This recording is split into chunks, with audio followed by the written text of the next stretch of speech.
Hola a todos. En este video vamos a abordar el tema de buses y protocolos de comunicación. Se trata sobre algunos de los protocolos de comunicación más utilizados no solo en la industria, sino en varias aplicaciones electrónicas, pero que tienen mucho que ver con la instrumentación. Hay que distinguir primero dos cosas, lo que son los buses y lo que son los protocolos de comunicación. Los buses son los conectores de equipos de cómputo, es donde se conectan las tarjetas de adquisición que se emplean generalmente para adquirir los datos de los sensores. Y los más comunes son el que se denomina ISA, el PCI, el PCMIA y hay otros más. Y por otro lado están los protocolos de comunicación. Este es el tipo de enlace de comunicación, cómo se van a comunicar, bajo qué protocolo. Hay varios, vamos a ver el RS232, el RS485, USB, Ethernet, entre otros. Entonces iniciamos con los buses. Los buses seguramente los han visto si es que alguna vez han destapado alguna computadora de escritorio. Tenemos el más famoso y es más común ahora, el PCI. Y el otro que también es muy común, pero que ya está quedando, al menos en las computadoras no se usa tanto, pero en la industria todavía, es el ISA. Entonces, están todos estos buses. Está el Industrial Standard Architecture, que es el ISA, uno de los más usados. Después está el Peripheral Component Interconnect, que es el PCI. Y también estos dos son los más usados en la industria. Este PCI Express, que es una modificación del PCI, que permite un menor número de cables o menor número de conectores. Ese se sigue usando muchísimo en las computadoras y también está entrando a la industria, pero actualmente en la industria los que más se usan o los más comunes son estos dos. Ya de ahí hay otros que se usan también en la industria, pero más en las computadoras, como el de IBM Microchannel Architecture, el Enhanced Industry Standard Architecture, que es una modificación del ISA que tenemos aquí, pero mejorado. El Video Electronics Standard Association, que es el VESA, igual ya está un tanto en decadencia, pero bueno, aún se sigue usando y hay otros. Entonces, decíamos que un bus es la manera en que se conectan, cómo estamos conectando los cables, básicamente. Generalmente, cuando tenemos un sistema de adquisición, tenemos que conectarlo a nuestro sistema de control o a la computadora, y entonces lo más fácil es hacer tarjetas, que son tarjetas muy generales. Y aquí digamos que vienen los ADCs o los contadores o los de lectores de encoders, etcétera. Y la manera de conectarlos pues es un bus que generalmente es ISA o PCI. Entonces nosotros como ingenieros que nos podemos encargar de instrumentar algún proceso en una industria y queremos mandar y controlar esos datos, por ejemplo mediante un ambiente virtual como LabVIEW u otro, pues compramos la tarjeta que vamos a usar, que tenga 16 canales de ADC de 24 bits, lo que queramos, o contadores, etcétera, y simplemente la metemos a la tarjeta madre en los conectores PCI o ISA y programamos las señales que nos lleguen. Entonces, a grandes rasgos, esos son los buses. Tenemos que elegir qué tipo de bus es el más adecuado para nuestra aplicación. Depende de los precios, de las especificaciones. A lo mejor queremos una tarjeta como esta que tenga 20 canales y solo la podemos encontrar como PCI, o a lo mejor es más barata una en ISA. En sí, hay varias cosas que determinan qué tipo de bus vamos a usar. Vamos a iniciar con la explicación de todos los buses que mostramos al inicio. Primero empezamos con el bus de ISA, Industrial Standard Architecture. Este fue desarrollado ya hace varios años, allá en el 81. Se basa en una transmisión en paralelo. Aquí lo que estamos viendo es un bus de datos ISA de 8 bits nada más. Entonces si se fijan los datos están acá, desde el 0 hasta el 7. Y todo esto que está aquí es para direccionar dentro del bus de datos. Finalmente esto se va a conectar con el microprocesador y entonces debe de saber las direcciones, a dónde va a leer en la memoria o dónde lo va a guardar, etcétera. Y todas las de aquí son para el control de comunicaciones. Entonces necesita, aquí es de 32 pines para 8 bits. Y hay uno de 16 bits. La velocidad máxima que permite este bus de datos es de 8 megabytes por segundo. No soporta el hot plugging. Quiere decir que, a diferencia de lo que estamos acostumbrados ahora, de que conectamos y desconectamos los dispositivos sin apagar el máster o la computadora, con este tipo de bus no se puede. Si hacemos eso, lo desconectamos mientras está prendido, pues podemos dañar los componentes. Esto, como les decía, en computadoras ya está en desuso. Ahorita lo que se usa más es el PCI, que salió en el 93, o el AGP, que es para video. pero en la industria aún se sigue usando. Aquí estamos viendo unas tarjetas que tienen comunicación PCI. Esta de aquí es una PCI para 8 bits y estas de aquí son PCIs de 16 bits. La de 16 bits es algo así. De hecho lo ven aquí como tiene los slots, las pistas. Entonces este tiene este tipo de conexión y aquí tiene lo de un bit y aquí tiene lo del otro bit. Perdón, del byte. Un byte, dos bytes y las direcciones. Estas pueden funcionar con velocidades de reloj de 6 a 8 MHz y pueden soportar plug and play, pero se reportaron varios problemas, no era tan fácil hacer la conexión. Plug and play significa que van a conectar la tarjeta, bueno, conectan primero el driver, luego la tarjeta y el sistema debe de reconocerlo y asociarle una dirección de dispositivo y un número de interrupción. Entonces es algo que se utiliza mucho en los sistemas operativos. Entonces este sí soporta el plug and play, pero no es tan natural, ha habido problemas. ¿Cuáles son las características de estas tarjetas? Que permiten un DMA, un acceso directo a memoria, es decir, que permite buscar áreas libres de memoria RAM sin usar el CPU. Esto está bueno porque acelera el desempeño. Les comentaba que soporta el plug and play. Este plug and play consiste en cargar el driver a la PC, se apaga la computadora, se desenergiza, se conecta a la tarjeta y automáticamente el sistema operativo detecta la tarjeta porque ya se cargó el driver y le va a asignar las direcciones de entrada-salida, las de interrupciones y otros parámetros. Si no se pudiera hacer esto, cuando compremos la tarjeta y la conectemos, tenemos que indicarle al sistema operativo todos los detalles que permitan conectarse con la tarjeta. Entonces esto es una buena característica, pero realmente esto hace algunos años era bueno, actualmente es algo común. De hecho, si no tienen esto, pues ya están demasiado obsoletas. Estas tarjetas ISA aún son muy usadas en la industria y son suficientes para aplicaciones que no demandan tasas de muestreo muy altas. Aquí podemos ver, de hecho, si ustedes entran a las páginas donde venden tarjetas para instrumentación industrial, hay muchísimas todavía. Aquí podemos ver una tarjeta que es una tarjeta ISA de multifunción analógica digital, es decir, tiene canales de entrada y salida analógicos. Esta es la parte que se conecta a la tarjeta madre de la computadora y aquí es el conector donde podemos meter pulsos de entrada y salida digitales o entradas analógicas, algunas tienen hasta DACs. Por ejemplo, esta tiene entradas analógicas, tiene hasta 48 canales con resolución de 12 o 16 bits y puede soportar tasas de muestreo de hasta una mega muestra o un millón de muestras por segundo. Algunas vienen aisladas, otras no, etcétera. Aquí tiene salidas, este tiene también DACs, hasta 16 DACs puede tener de 12 a 16 bits y esto la velocidad depende de qué tarjeta sea. Canales de entrada salida digitales, qué software soporta, este se conecta con Windows. En sí hay mucha variedad. Y estas tarjetas aún siguen siendo relativamente caras. Por ejemplo, esta de 16 canales con 12 bits analógicos o de ADCs analógicos cuesta $2.575. Entonces, depende de lo que quieran, de cuántos canales vayan a requerir, cómo sea su conexión. Esta es una opción. Después están las tarjetas PCI. El PCI viene de Peripheral Component Interconnect y sus conexiones son muy similares, si se fijan, son de este tipo. Hay innumerables números o modelos de tarjetas, aquí estamos viendo algunas, de National Instruments, que es muy común en la industria también.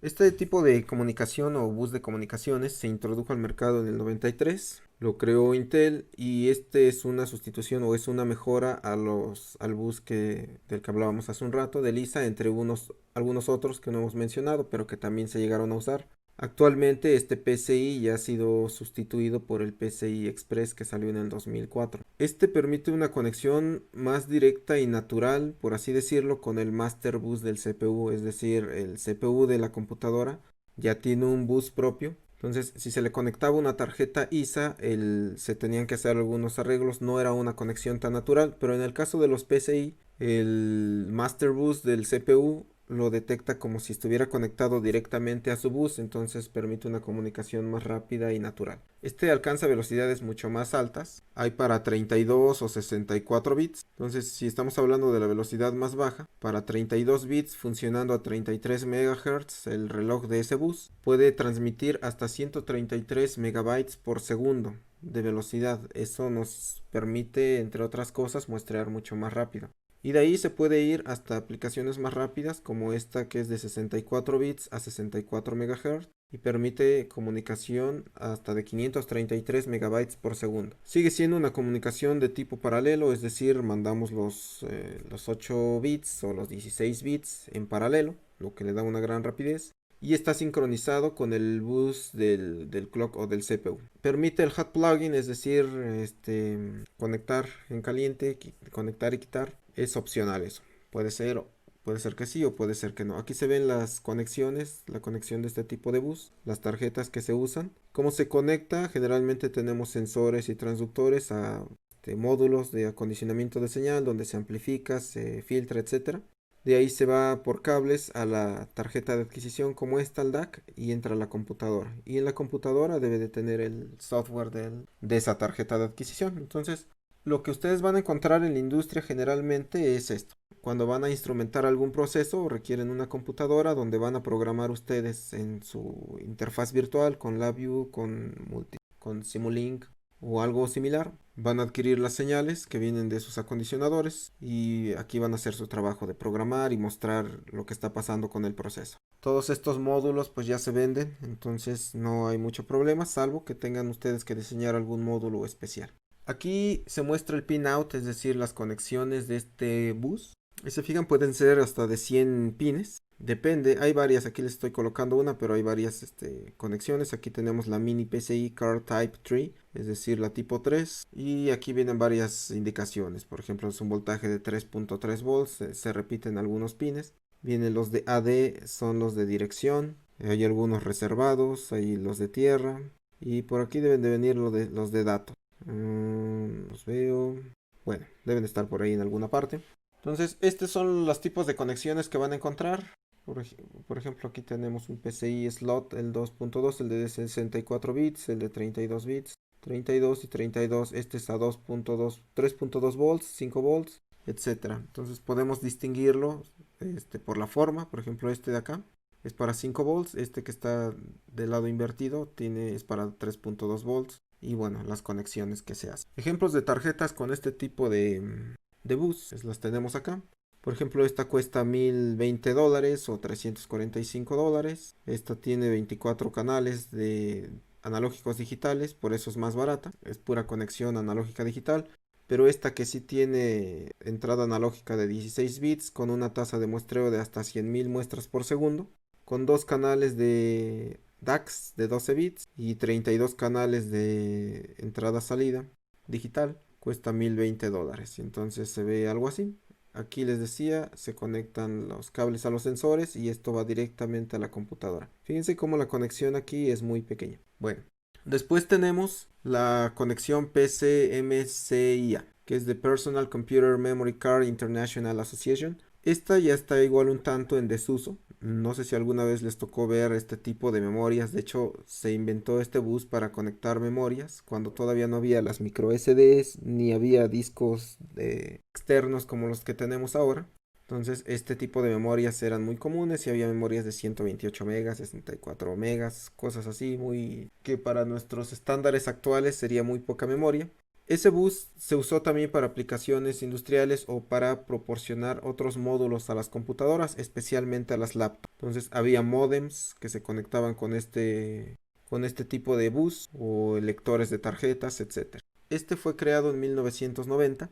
Ya está casi en desuso, lo sustituyó el PCI o el Express Card. Funciona el bus para 16 o 32 bits y por cada slot o por cada ranura donde se mete esto, es un solo dispositivo. Permite una velocidad de hasta 133 megabytes por segundo. Manda los datos en paralelo. Este sí lo podemos quitar sin mucho problema, aun cuando esté funcionando. Soporta el hot plugin. Y es adecuado para aplicaciones portátiles. Les decía, generalmente para laptops que tienen este puerto, y aquí podemos conectar tarjetas de adquisición. Ya no es tan común. Utiliza puertos o slots de 68 pines y aquí tenemos los pines. Entonces, si queremos conectar algo, hay que ver cómo va la conexión y listo. Algunas de las tarjetas que aún podemos encontrar, de hecho, esta que encontré aquí ya es usada en eBay, cuesta $795, tiene 16 entradas y dos salidas analógicas hasta de 200 kilomuestras por segundo y 12 bits de entrada-salida, puertos de entrada-salida. Aquí hay otra. Estas cuestan, por ejemplo, aquí solamente el cable $39, no, libras esterlinas o $56. Y aquí una con 12 bits cuesta $1437. Ya no son tan utilizadas, pero bueno, pueden encontrarlas todavía. Después llegamos a uno de los más actuales. Esta es una conexión PCI Express. Seguramente si abren una computadora de escritorio, de las más bueno, relativamente modernas, van a encontrar puertos como este. Este fue creado en el 2003 por un conjunto de empresas, Intel, Dell, Hewlett Packard, IBM, y sustituye al PCI anterior, al PCI X, que no lo mencioné, es una versión del PCI, o a este protocolo para gráfica. Este, al contrario, ya no es paralelo, es serial y transmite un bit por línea. Se pueden tener hasta 16 líneas, pero realmente necesita un solo bit para mandar los datos. Pero tiene comunicación de muy alta velocidad. Hay diferentes versiones, desde la 1X hasta la 6X. La 6X es la más moderna y la 1X soporta desde 250 megabytes por segundo hasta 4 gigabytes por segundo. Entonces, se fijan, la diferencia entre este y el ISA es bastante grande y puede llegar hasta 128 gigabytes por segundo. Igual soporta el plugin, el hot plugin, y rápidamente se está convirtiendo en el nuevo estándar en tarjetas DAC. Aquí vemos este PCI X4 es el que tenemos aquí, el 16, el 1. Este 1 significa que solo tiene una línea de comunicación. Entonces, con solo estos pines es posible conectar un dispositivo aquí a esta velocidad más o menos. Hasta 4 gigabytes por segundo puede llegar. Pero aquí, por ejemplo, este 4 quiere decir que se puede conectar una tarjeta que contenga 4 líneas de comunicación, lo cual podemos tener 4 dispositivos que funcionen a esta velocidad. Hay hasta de 16 y este que estamos viendo aquí es un PCI convencional para 5 volts por la manera que tenemos, 32 bits. Entonces así es como los deben de identificar. Aquí les muestro nuevamente para un X1, un X4, X8, X16 y la comunicación más o menos, o la interfaz electrónica. Aquí tenemos los pines, más o menos cómo se distribuyen. El voltaje, algunos a 12 volts, 3.3 y bueno, tiene un reloj, una línea de datos y tierra. Básicamente es lo que necesita. Y tiene otra. Ejemplos de tarjetas PCI Express. Fíjense, ya la conexión es mucho más pequeña. Esta, por ejemplo, que estamos viendo, puede ser de 24 o 96 canales analógicos digitales. Puede tener contadores, timers, entradas de encoders. Funciona para Windows y Linux. Y por ejemplo, una de estas de 24 canales cuesta $345. Entonces ya se van dando cuenta, como siempre. Esta es la conexión directa a la computadora y aquí es donde conectamos nuestros sensores o lo que vayamos a leer. Esos fueron los buses de comunicación. Ahora vamos con los protocolos de comunicación. Ya que está conectado, ¿cómo se conecta? No solo a esos buses, sino a otros dispositivos. ¿Qué protocolos de comunicación tenemos? El más conocido y más antiguo también, que aún se sigue usando, es el RS-232. Este fue creado en 1962. Permitía una comunicación máxima, es por cable, de hasta 15 metros, a una velocidad de hasta 19.200 bits por segundo. Generalmente utilizaba un conector DB25, algo así como este, y el 25, bueno, porque son 25 pines los que tiene. Después evolucionó, actualmente la mayoría utiliza DB9, que es como este de acá. Todavía se sigue usando el DB25, pero ya menos, ocupa más espacio y alcanzó velocidades de hasta 230 kilobits por segundo con una distancia de transmisión de hasta 25 metros. Este protocolo no permite conectar múltiples dispositivos, es solamente transmisor-receptor. Tenemos uno, es punto a punto, un dispositivo a otro, uno de ellos va a ser transmisor y el otro receptor. Pueden cambiar su tarea entre ellos, pero siempre es así la comunicación. Aquí tenemos los pines, más o menos lo que se ocupa, una tierra, transmisión de datos, receptor de datos, indicar que el dato está listo, portador de datos, etc.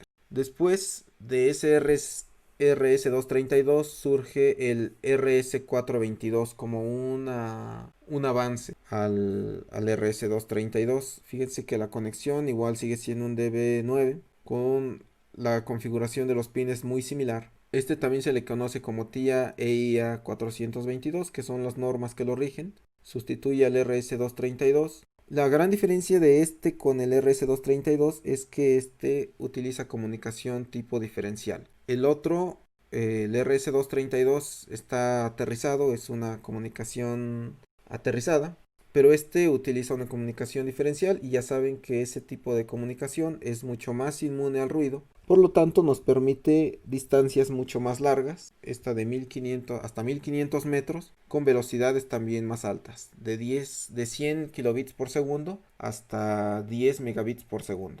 Y puede permitir la conexión de varios dispositivos en el mismo canal, hasta 10 dispositivos. Utiliza niveles de voltaje de más o menos 6 volts. Al ser diferencial, pues necesitamos voltajes positivos y negativos. Entonces, este protocolo no se puede comunicar directamente con una computadora. Necesitamos un conversor entre RS485 o 422 a RS232. En estos protocolos, RS232, el 422 y el 485, generalmente la velocidad está relacionada con la distancia de transmisión. Entonces aquí tenemos por ejemplo la longitud del cable. Si tenemos 1000 metros de cable, podemos transmitir hasta 100 kilobits por segundo sin problema, pero si empezamos a incrementar, bueno, eso es lo máximo, si empezamos a reducir la cantidad, la distancia del cable, pues podemos transmitir mucho más rápido. Entonces, si el cable no pasa de unos pocos metros, vamos a suponer unos 2-3 metros, podemos transmitir a una velocidad de hasta 10.000 o 10 megabits por segundo. Tenemos después el RS485. Este se creó en 1988, también es comunicación serial, muy similar al RS422, pero este puede permitir comunicaciones point to point, es decir, punto a punto, un transmisor, un receptor y también de comunicación a varios dispositivos con el multi-droped o el multi-point. Y así puede soportar hasta 32 unidades. Aquí vemos una comparación entre los tres estándares, el RS232, aquí es 2, el 422 y el 485. Este soporta hasta 25 metros, el 485 al igual que el 422 hasta 1500 metros, tasa de transferencia máxima de 230 kilobits por segundo y estos dos de hasta 10 megabits por segundo. Cantidad de dispositivos que se pueden conectar, solamente uno, este hasta 10 y este hasta 32. Estos dos diferenciales es la comunicación.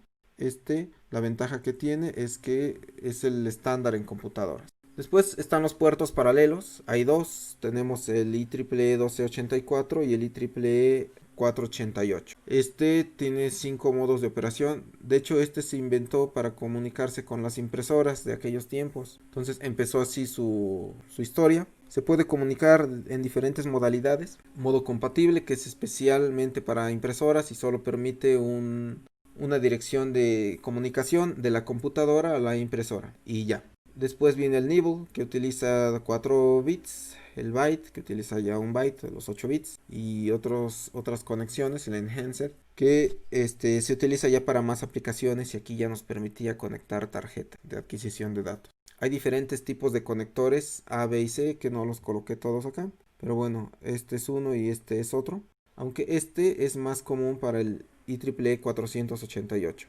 Igual, esta comunicación es por TTL de 0 a 5 volts, por lo que la distancia está limitada. Pueden conectarse hasta 8 dispositivos al mismo puerto, pero no es muy popular en la industria para instrumentación, ya está prácticamente obsoleto. El que se usa todavía es este, que es el 488, creado en 1960, también es de 8 bits, permite hasta 15 dispositivos y su ventaja es que permite conectar en diversas topologías, puede ser lineal o puede ser en estrella. En este caso, el dispositivo más lento que se conecte, es decir, podemos conectar un dispositivo, de ahí otro dispositivo y otro y otro y hasta que llegue a la PC. El que sea más lento de estos es el que va a determinar la velocidad total del bus. Igual ya no son tan comunes en la industria, están siendo reemplazados muy rápidamente, pero igual y los llegan a encontrar todavía. Este 488 también se conoce como General Purpose Interface Bus, el GPIB. Este fue creado en el 65. Muy rápidamente la IEEE lo adoptó, hizo la norma y lo llamó el GPIB o el IEEE 488. Lo estandarizaron en el 75 y ha ido mejorando la versión 1. Podía transmitir hasta 1 megabit por segundo. En la 2 se mejoró el protocolo, pero seguía más o menos la misma velocidad. Y después surgió una nueva versión, el HS488, que ya puede transmitir hasta 8 megabits por segundo. Puede en el mismo puerto comunicarse 8 dispositivos, perdón, hasta 15 dispositivos. La comunicación es en paralelo de 8 bits todavía. Puede soportar una distancia máxima de 20 metros y se usa generalmente para conectar instrumentos. Generalmente instrumentos un tanto ya de hace algunos años. Y van a encontrar esto, generalmente utiliza un cable GPIB. Entonces este tipo de cables aún siguen siendo comunes. Para osciloscopios tal vez lo encuentren. Revisen, de hecho si ven los osciloscopios de laboratorio, esos verdes que tienen la pantalla verde, todavía tienen comunicación de este tipo. Después viene uno que ya es muy conocido por todos nosotros. Hemos vivido con él bastante tiempo. Este salió en el 96. Lo crearon varias compañías. Como Intel, Compaq, DEC, Microsoft NEC, Nortel, etcétera. Y bueno, la versión inicial que teníamos, el USB, es un modo de comunicación serial que tiene la ventaja de que puede proporcionar un voltaje de alimentación a los dispositivos. Tenemos el más menos y los dos de datos. Este modo de comunicación sustituyó al RS232 o a otros puertos seriales.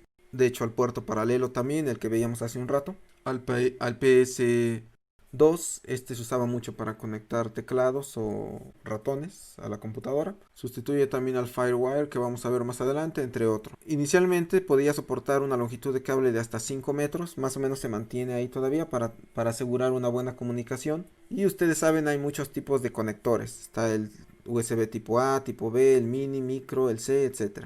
Permite el hot plugin, y eso ya lo saben, podemos conectar y desconectar cuando queramos y no le va a pasar nada al sistema. Su comunicación se basa en un bit que está dada por estos dos cables y puede alcanzar velocidades desde 1.5 megabits por segundo hasta 20.000 megabits por segundo, o sea 20 gigabytes por segundo. Y además puede proporcionar alimentación con corrientes. Por ejemplo, el USB 2.0 nos da hasta medio ampere y el 3. El USB tipo C, que salió recientemente, bueno, hace algunos 2-3 años, este nos puede dar hasta 3 amperes. Y hay otro que puede dar hasta 5 amperes. Aquí se le pueden conectar muchos dispositivos a un solo bus, hasta 127 dispositivos. Y bueno, hay convertidores del GPIB IB a serial y paralelo, todos a USB, porque es la nueva bus más usado. Este es el tipo de conexión más utilizado. Actualmente van a encontrar muchas tarjetas DAX y instrumentos, etcétera, que se pueden conectar directamente utilizando USB. Aquí vemos los diferentes tipos de puertos USB. Por ejemplo, el USB 1.0 que surgió en el 96, que transmitía hasta 1.5 megabits por segundo, con diferentes modalidades. Este era el estándar para el tipo B, tipo A y el mini y el micro. Y hasta ahora que está el USB 4, que salió en el 2019, que permite hasta 40 gigabits por segundo. Bueno, más o menos es la evolución que han tenido estos puertos USB. ¿Qué tipos de tarjetas se pueden conectar con este puerto? Hay innumerables, pero la que es más conocida por nosotros porque tenemos ahí en el laboratorio puede ser la National Instrument USB 6008 o 6009.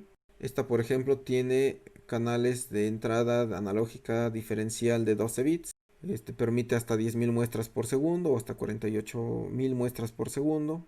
Puertos de entrada-salida, etcétera. O hay otros dispositivos como que por ejemplo esta tarjeta cuesta $202 o hasta $202 usada, por ejemplo. Esta tarjeta que tiene lectores y canales analógicos digitales cuesta $249. En fin, estas son las más simples y que son más económicas, pero hay mucha variedad. Después viene el protocolo de comunicación conocido como IEEE 1394 o Firewire. Este lo desarrolló Apple en el 86. Ya lo sustituyó el USB 3.0 o el Thunderbolt. Hasta hace algunos años todavía se usaba. Lo pueden encontrar en algunas computadoras. Pueden revisar su computadora, igual y tienen este tipo de comunicación. También es un puerto serial de 1 bit parecido al USB.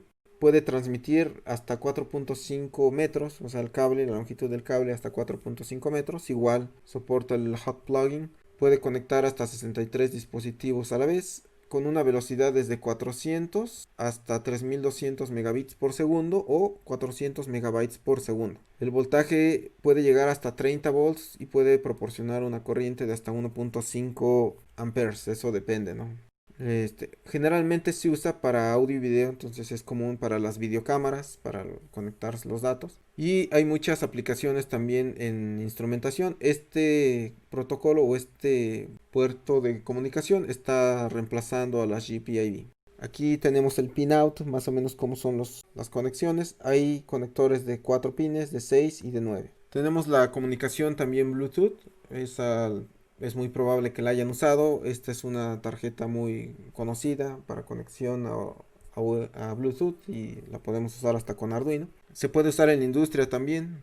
Hay varios fabricantes que fabrican dispositivos por Bluetooth con capacidades para funcionar en la industria, que son más robustos. Entonces aquí vemos, por ejemplo, dos dispositivos que tienen podemos conectar aquí los datos y enviarlos por Bluetooth. Este tipo de dispositivos no soporta distancias grandes. La ventaja es que ya no necesitamos cables. Entonces, generalmente se usa para sustituir al RS-232. Comunicaciones que antes se hacían con cable, con el protocolo RS-232, se pueden hacer con Bluetooth y nos evitamos el cable. Puede transmitir hasta 400 metros los que son de alta distancia y más potencia, pero generalmente anda entre 10 o 100 metros. 10 metros es lo más común. Transmite a una frecuencia inalámbrica, obviamente, de 2.4 GHz y puede transmitir a una velocidad de hasta 2 megabits por segundo.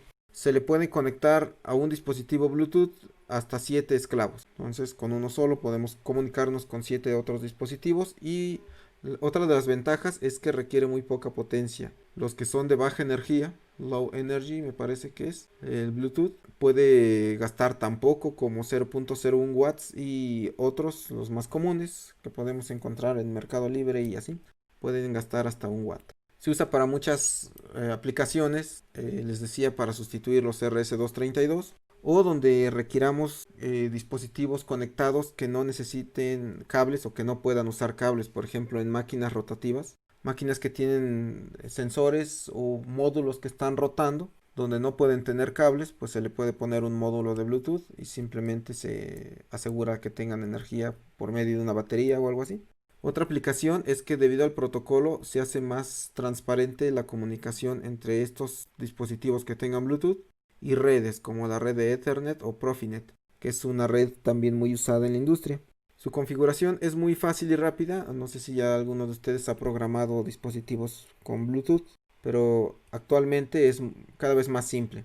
Y se pueden operar varios dispositivos inalámbricos en paralelo sin interferencia, es decir, podemos tener varios módulos de Bluetooth y la interferencia entre ellos es mínima. Pueden coexistir en lugares donde haya otras redes inalámbricas como Wi-Fi.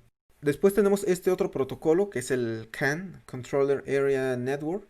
Este fue creado en el 83 por la industria de automóviles de Robert Bosch. Utiliza solamente dos cables trenzados. Esa es la gran ventaja. O sea, ya no necesitamos voltaje de alimentación, de datos, tierra, etcétera. Ahora solo con dos cables, ahí se transmiten los datos y se transmite la alimentación. Este protocolo fue creado especialmente para automóviles, para comunicar todos los sensores que tiene un automóvil con el microcontrolador o con varios microcontroladores. Por ejemplo, los automóviles que tienen control de luces, los frenos, ABS, alarmas, medidores de aceite, medidores de presión de llantas, etcétera. Generalmente son sensores inteligentes que tienen el sensor y tienen un microcontrolador para estar leyendo esos datos e interpretarlos. Y para que esto se comunique con la computadora principal del automóvil, generalmente utilizan este protocolo. Es muy usado porque es muy robusto a interferencias. Entonces es inmune prácticamente a las interferencias, especialmente las que se encuentran en los automóviles por el motor, por las bujías, etcétera. Entonces, también se utiliza en la industria dado esas características. De hecho, este es uno de los protocolos obligatorios en los automóviles. Por ejemplo, el OBD, el Onboard Diagnostic, que seguramente lo habrán escuchado porque ahora en las verificaciones, en los centros de verificación, pues se conectan a la computadora del automóvil por medio de un OBD. Entonces uno de los protocolos de COBD es el CAN. Se usa mucho entonces, especialmente en los automóviles, lo van a encontrar muy seguido, pero también en equipos de agricultura para automatización industrial y control mecánico, donde estamos conectando microcontroladores con otros dispositivos, en elevadores y escaleras eléctricas, en casas automatizadas o edificios, equipo médico, en los trenes también se utiliza, entonces lo van a estar encontrando en varias partes. La velocidad de estos dispositivos también depende de la distancia. Si la distancia es de solo 40 metros, podemos transmitir hasta 1 megabit por segundo, pero si la distancia ya es muy larga, puede ser solamente de 50 kilobits por segundo.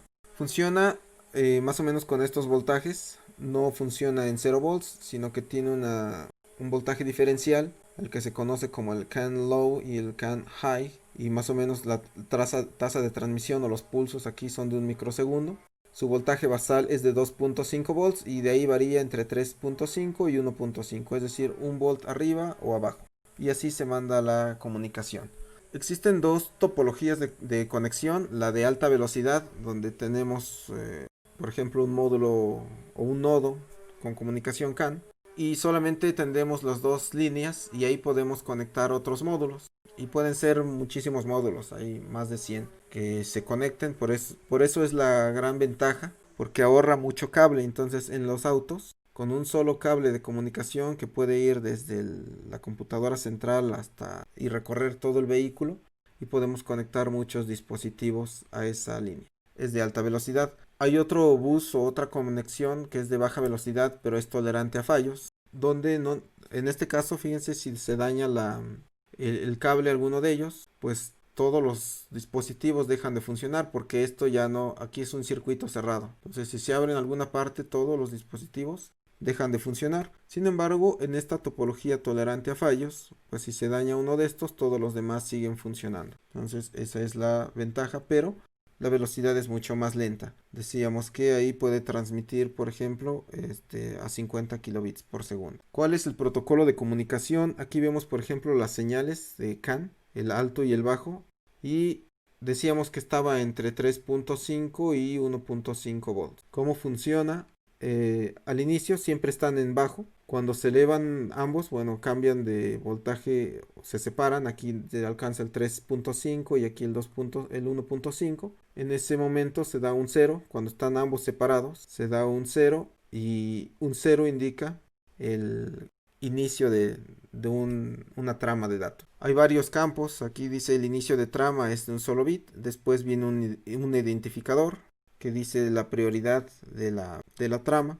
Una petición de transmisión, identifica dónde lo va a transmitir y después le avisa de cuántos datos va a mandar. Entonces dice, ya voy a empezar a transmitir, te voy a mandar, no sé, 8 bits, 16 bits y después vienen los datos. Y después viene un sistema de control de errores, el famoso CRC, que hace una revisión de si no hay errores por medio de redundancia cíclica. Y después viene otro dato para indicar que ya es el fin de la trama. Entonces, fíjense que nada más manteniendo el pulso o los voltajes a cierto nivel, está mandando datos. Solo tiene dos posiciones, o sube el nivel o lo baja. Y obviamente tienen un reloj interno para que sepan cuánto tiempo mantuvo elevado esto. Quiere decir que mandó tantos bits. Entonces, así funciona más o menos el protocolo CAN. Después, otro protocolo que es muy probable que ya hayan usado es el SPI, Serial Peripheral Interface. Este es muy común para comunicarse entre circuitos integrados. Tiene básicamente 4 líneas, una de reloj y 2 de datos y una de selección para indicar a qué dispositivo se va a conectar. Esto aquí es sincronización, el clock es el pulso de sincronización. El MOSI significa Master Output Slave Input, quiere decir que es la salida del maestro y la entrada del esclavo, y este es viceversa, el MISO, y el Select, que nos va a ayudar a seleccionar a qué dispositivo nos vamos a comunicar. Entonces tenemos un maestro, manda los datos y va a indicar de todos los esclavos que están conectados a cuál se está dirigiendo. Este nos permite una velocidad de full duplex, es decir, puede comunicarse tanto el maestro con el esclavo como el esclavo con el maestro, y esa es una de las grandes ventajas de este protocolo de comunicación. Es más rápido que el I cuadrado C, que es el que vamos a ver a continuación, De hecho, este protocolo de comunicación realmente no tiene un límite de velocidad, porque el mismo clock está dando la velocidad. Entonces, si tenemos un dispositivo que nos puede dar una velocidad de clock bastante alta, pues podemos transmitir a esa velocidad. Entonces, no hay como que una velocidad estándar. Esa la determinamos con el clock. Pero bueno, la mayoría de los dispositivos que tienen este tipo de comunicación ya traen un parámetro de velocidad estándar y hay que utilizarlo. Se usa mucho para comunicar, por ejemplo, con memorias. Aquí tenemos una memoria EEPROM de Atmel y fíjense, nada más tiene 8 pines y está comunicándose con este protocolo, el SPI. También se utiliza para comunicarnos con las tarjetas de micro SD, por ejemplo, es comunicación SPI. Consume menor energía que el I cuadrado C, que vamos a ver más adelante, y se tiene un control absoluto de los bits transmitidos, porque tenemos un puerto especial para cada bit de entrada o de salida. Entonces se tiene mucho control, se tiene una velocidad que depende de lo que le pongamos en el clock y permite comunicación en ambos sentidos. Entonces tiene varias características que lo hacen muy útil. Después tenemos la comunicación I cuadrado C, Inter-Integrated Circuit, que tiene este logo. Lo desarrollaron en el 82 por Philips Semiconductors, que ahora se llama NXP y ya pertenece a Qualcomm. Se usa mucho también para comunicarse con circuitos integrados y circuitos periféricos, especialmente para microcontroladores. Es súper común. Hay muchos fabricantes, de hecho se dice que hay más de 1000 dispositivos o circuitos integrados que utilizan este protocolo de I cuadrado C. De más de 50 fabricantes, entonces casi lo que se les ocurra lo van a encontrar con comunicación I cuadrado C. Podemos encontrar DACs, ADCs, pantallas LCDs, EPROMs, también tarjetas, etcétera. Permite una velocidad de transmisión máxima de 5 megabits por segundo. Es la versión más nueva, pero típicamente anda en 400 kilobits por segundo. Funciona con dos cables nada más. También viene una línea de ida y una de regreso. Bueno, aquí realmente necesitamos un voltaje, pero bueno, una de ida, una de regreso, viene la de datos y la del clock. Aquí sí necesita un clock porque está sincronizado. Y entonces tenemos un microcontrolador, por ejemplo, un master, y con un microcontrolador, por ejemplo, pónganle el microcontrolador que trae el Arduino, y le conectamos un ADC, un DAC, otro microcontrolador, todos en la misma línea de cables, y aquí nada más le decimos cuál vamos a utilizar. No es tan rápida la comunicación, pero podemos comunicar muchas cosas con solo dos cables. ¿Cómo funciona? El clock es el que está cambiando y el SDA es el de datos. Entonces, al inicio le indicamos que ya vamos a empezar a transmitir cuando el de datos sube. Este estaba arriba. Entonces, si ambos están arriba, los dos, el SDA y el SCL, indica que ya va a empezar a transmitir. Y el que va cambiando es el SDA. Mantiene una tasa fija de cambio. Este va a depender de los datos que mandemos. Cuando está en bajo el clock, en ese momento debe de cambiar el SDA. Y cuando vuelve a subir en ese momento se ejecuta la lectura. No podemos hacer el cambio aquí porque no funcionaría. Hace el cambio antes y cuando sube, cuando está arriba, cualquier cosa que encuentre aquí, ya sea que está en un 1 o en un 0, lo va a leer como ese valor. Entonces aquí tenemos un bit, otro bit, etcétera. Y al final, para que se detenga la transmisión, pues ambos suben de nueva cuenta. Y es el paro. Aquí tenemos, por ejemplo, un ADC de 16 bits con comunicación I cuadrado C. Tenemos el SCL, el SDA y aquí tiene las entradas analógicas. En este caso tiene 4 canales de 16 bits cada uno. Entonces, y es muy pequeñito esto. Algo también muy común en la industria, esto es más utilizado cada vez, es la comunicación por Ethernet y se utiliza para hacer redes. Esta tecnología, como ustedes saben, pues utiliza cables para comunicarse y mandar datos, muy usado para conectarnos a internet hasta hace algunos años, antes de que empezara el Wi-Fi. Y necesita un protocolo específico este Ethernet. Tiene varias capas, tiene varios protocolos de comunicación, direcciones, la MAC address, el IP, etcétera. Con las ventajas para la industria de que muchas veces en las oficinas pues ya existen redes Ethernet y entonces lo más fácil pues es utilizar conectores Ethernet para comunicarnos directamente con las computadoras. Proporciona compatibilidad con versiones pasadas, bajos costos porque ya utiliza infraestructura existente. Es muy resistente a ruidos por el tipo de cable que utiliza y por el método de transmisión. tiene buena velocidad de transferencia de datos, es confiable, es veloz. Hay seguridad porque se pueden encriptar los datos. Podemos transmitir datos a kilómetros de distancia, si entramos a la red, por ejemplo. Pero está pensado para redes pequeñas y de corta distancia, si es que no utilizamos repetidores o routers. La movilidad es limitada porque necesitamos cables. Si utilizamos cables muy largos, podemos causar un crosstalk, es decir, va a haber una interferencia entre datos y datos, entre cable y cable. No funciona bien con aplicaciones en tiempo real porque generalmente no es determinística la comunicación. Cuando llega una comunicación, la toma y si tiene otra antes se va a esperar hasta que se desocupe, entonces para tiempo real no es adecuado. Si hay mucho tráfico, pues se va a incrementar la velocidad, perdón, se va a reducir la velocidad de transmisión y si hay un error en la red, pues tendríamos que rastrear cuál cable es el que está mal y eso generalmente es complicado si tenemos muchos cables. Una red industrial generalmente va a funcionar así.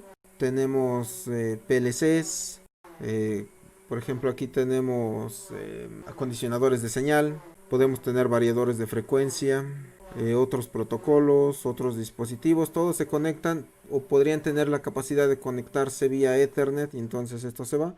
Aquí tenemos switches. Si tenemos un protocolo para cierta parte y la queremos conectar con la red mayor, pues utilizamos un switch. Aquí tenemos otro. Aquí estamos utilizando PLCs, por ejemplo. Tenemos máquinas conectadas, etcétera. Todo se puede conectar a una red. Si está dentro de esta red aquí con switches, etcétera, es una intranet, funciona la red solo en la empresa, pero si le conectamos un router ya lo podemos mandar por internet y entonces se puede ir a cualquier parte del mundo. Esa es la gran ventaja. Generalmente que es una red de datos, pues es donde conectamos dos o más elementos que tengan algo de información que transmitir. Requerimos para hacer una red un medio físico de conexión, que son los cables, los routers, los modems, los transmisores, etcétera. Una interfaz lógica de conexión, los métodos de direccionamiento, las direcciones, medios de acceso, etcétera. Y además algún algoritmo que nos permita detectar errores o corregirlos o retransmitirlos, etcétera. Hay varios niveles de comunicación. Está el nivel 0, que es donde nos comunicamos con el hardware, con sensores, actuadores, transmisores, etcétera. Y de ahí vamos subiendo. Puede conectarse ya a redes, consolas, variadores de velocidad y otros protocolos de comunicación. Después ya podemos comunicarnos a otras redes de más alto nivel hasta que llegue, por ejemplo, al HTTP, que es en Internet. Aquí tenemos una gran velocidad de respuesta, pero poco volumen de información.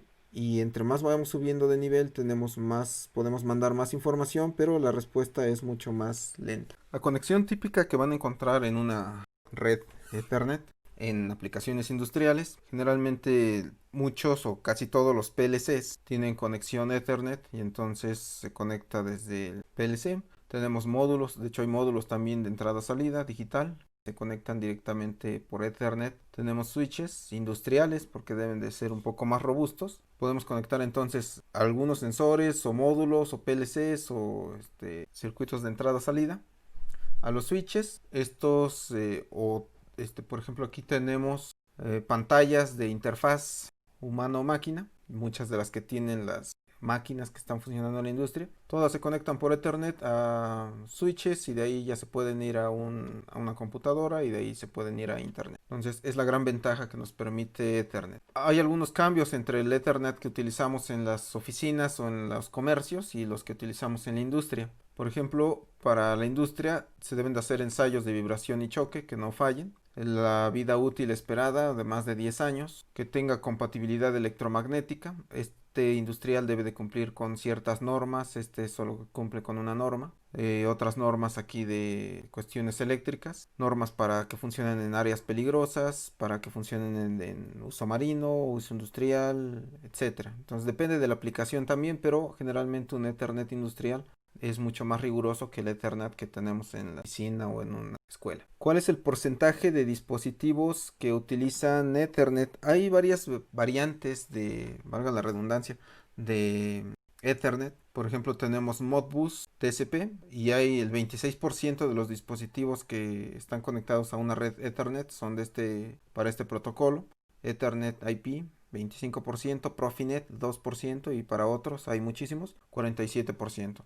De los más comunes que se pueden encontrar en la industria, Ethernet IP, Profinet, AIDA y Foundation Fieldbus e Interbus son de los más comunes. De hecho, se pueden tomar cursos sobre estos protocolos. Este va a ser un plus para su formación, pero depende mucho del que esté utilizando la industria. Como no hay un estándar, pueden llegar a una industria y generalmente van a tener que aprender alguno de los protocolos que utilice su proceso, que ya está implementado. Bueno, esto ya es parte de lo que habíamos visto, cómo se conectan a una red de Ethernet. Y pues hemos concluido con eso este tema y de hecho con eso concluimos prácticamente el curso también.